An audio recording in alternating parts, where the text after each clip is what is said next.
DJ Ferris. It's Chicago, nigga. It's the real one. Hit me. Only one is pulling shit the fuck up. Sports Talk.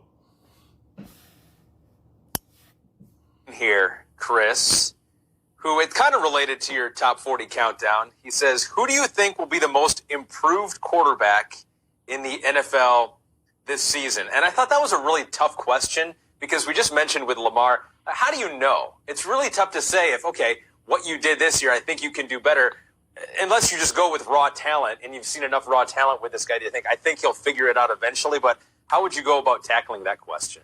Yeah, that's a tough question. You're right, because there's a lot of projection involved into that. But, I mean, right when you asked the question, there's two names that popped in my head right off the bat.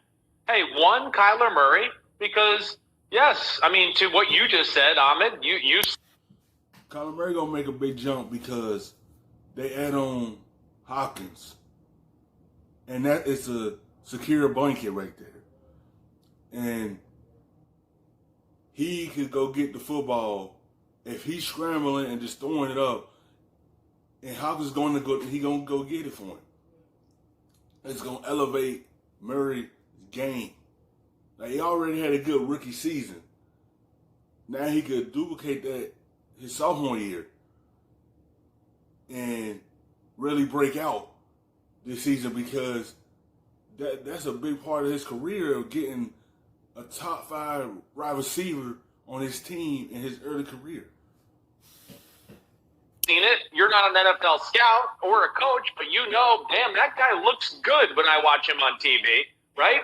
And I would expect him, who's a very motivated, mature young man, to do all the right things to be better, let alone year 2 in the NFL being used to that. DeAndre Hopkins on your roster now to help you out. I would think Kyler Murray makes a huge jump. And then the other guy is something we talked about right off the start of the podcast, Drew Lock. You know, again, Drew Lock only started a handful of games at the end of the year, but yeah, he got Sutton, he got Judy, he got guys around him to help him be successful as well, because he had a good second half when he came off his injury, and he showed John Elway that you could trust me. And you know, it was a short amount of time, you could tell Elway trusted him. So he just cut Flacco and rolled with Drew Lock. He showed him enough that Elway is going to throw all his chips on the table and put everything into Drew Lock. I think anybody that watched any of those Broncos games, you would come away going, man, there's something to this kid. You know, the ball looks, you know, special when it pops out of his hands, and he can move around and make some plays on the run and do those type of things. And then, again, like a Lamar Jackson or anything like that who we've seen make big jumps, there's a support system there. And that Denver offense is one that I'm about as excited as any offense in football. So those would be two right off the bat that I look at, you know, because, hey, when you talk about Jerry Jeudy and KJ Hamler and Noah Fant and Cortland Sutton and getting Melvin Gordon with Phillip Lindsay at running back, hey, I feel like you put me a quarterback there, I can do some good things, not Drew Lock. That's what they did. They know that he was going to be the starter, and they know they got to put something around him so he could be successful. They know they're going to have to surround the young quarterback, so they put a team around him so he could be a big jump for them. And that's why they surround him. Like, now you got Gordon with Lindsay. Like, so you got 2 solid running backs behind you, so he don't have to go out there and try to do a whole lot and put everything on his shoulders. He can just turn around and hand it off to one of them.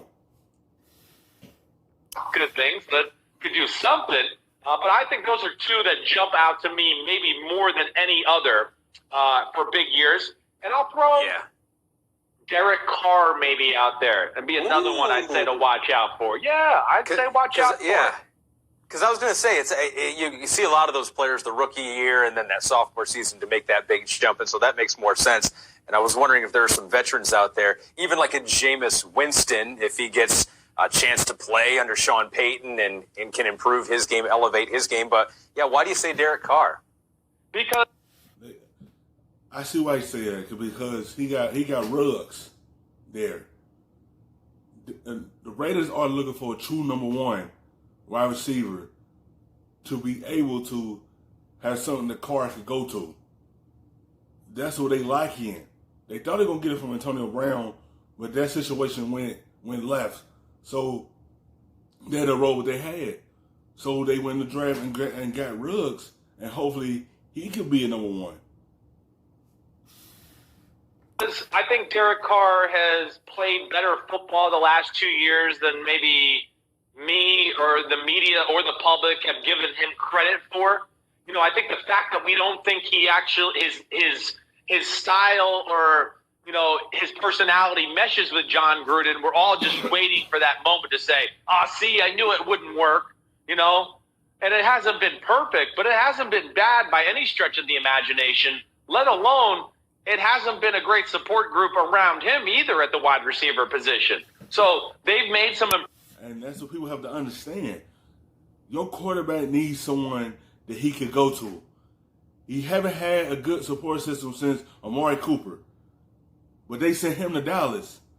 So he haven't really had too much around him to be able to be successful again. Now you have to surround your quarterback so he could be able to carry this team. When you don't have nothing around you, and then you can't do a whole lot because you don't have that much around you to be successful.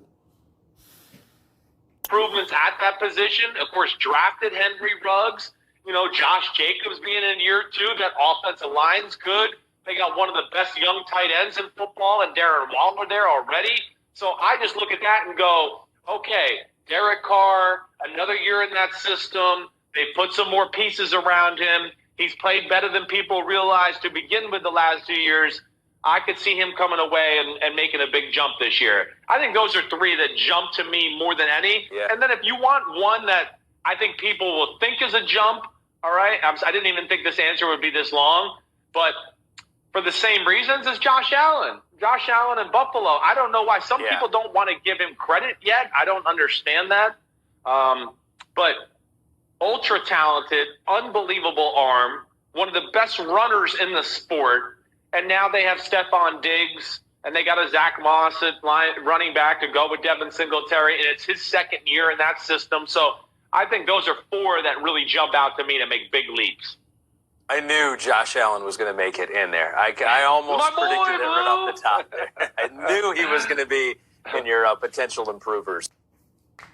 Hi, I'm Mike Tirico, and thanks for watching. Make sure